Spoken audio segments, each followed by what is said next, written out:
میں نے کہیں پڑھا تھا کہ کسی قوم کا سیاست میں دلچسپی نہ لینا اس کے لیے خطرناک ہوتا ہے، لیکن اس سے بھی زیادہ جو خطرناک چیز وہ یہ ہے کہ کسی قوم کا حد سے زیادہ سیاست میں دلچسپی لینا۔ اور میرے خیال سے ہم آج اسی مسئلے کا شکار ہیں، چونکہ صرف 8-10 سال آپ پیچھے چلے جائیں تو آپ دیکھیں گے کہ آپ اتنے سیاست زدہ نہیں تھے جتنے آج آپ ہو چکے ہیں۔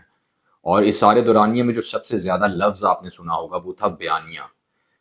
جیسے ہی سوشل میڈیا تک سب کی رسائی ہوئی اور ہم نے دیکھا کہ بیانیوں کی ایک یلغار ہوئی، اس چیز سے قطع نظر کہ صحیح کیا ہے، غلط کیا ہے، سچ کیا ہے، جھوٹ کیا ہے، صرف بیانیہ بنانا اور اسے پھیلانا ہی اصل عوامی طاقت بن گیا۔ اور 5-7 سالوں میں پورے کا پورا پاکستان سیاست گردی کا شکار ہو گیا۔ اور ستم بالائے ستم یہ کہ ہم نے سیاسی جماعتوں کو آستانے سمجھ لیا اور ان کے ہر کہے کو من و ان ہم تسلیم کرنے لگے۔ ابھی پچھلے دنوں ایلان مسک نے ایک ٹویٹ کی کہ as a general rule of you believe everything what your party says you are an idiot. ویسے تو خیر دنیا بھر میں ایسے لوگوں کی کمی نہیں ہوگی، but I think Pakistan is a best example. اور اس کی مثال میں آپ کو دوں گا وہ یہ، ویسے تو خیر 75 سالوں سے ہم بیانیوں کا شکار ہوتے آئے ہیں۔ ریسنٹ ٹائمز کے بیانیوں کی بات کر لیں، کچھ سال پہلے آپ نے ایک بیانیہ سنا ہوگا، ووٹ کو عزت دو، مجھے کیوں نکالا، کیوں نکالا مجھے، کیوں نکالا۔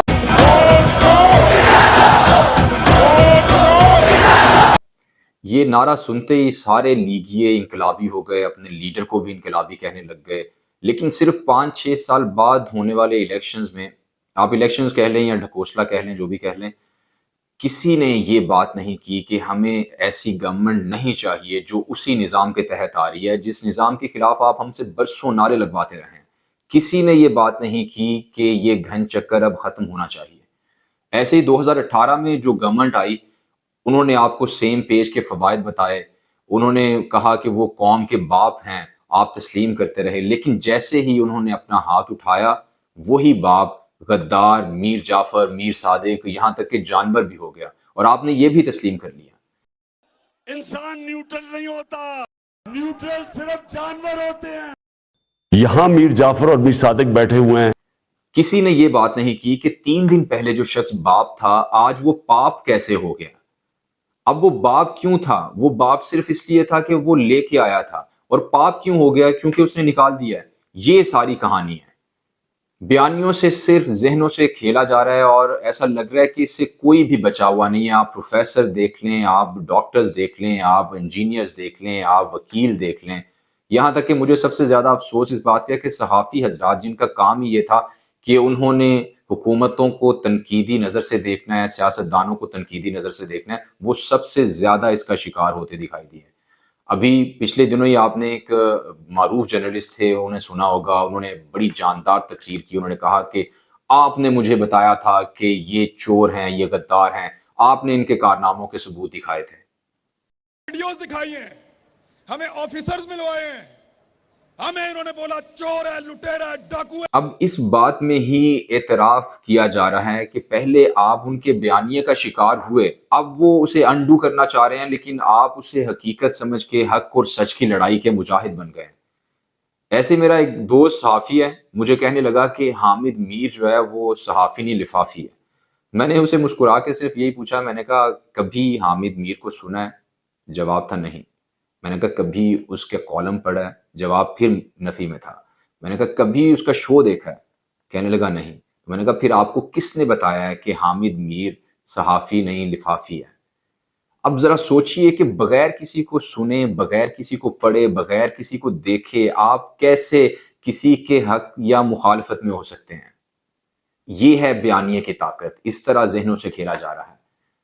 اب آپ ذرا سوچ لیجئے کہ آپ 8-10 سال پہلے فوج کا کتنا دم بھرتے تھے، کتنے آپ نعرے لگاتے تھے، آپ کہتے تھے کہ ملک انہوں نے کاندھوں پہ اٹھایا ہوا ہے، وہ نہ ہو تو ملک تہس نہس ہو جائے گا۔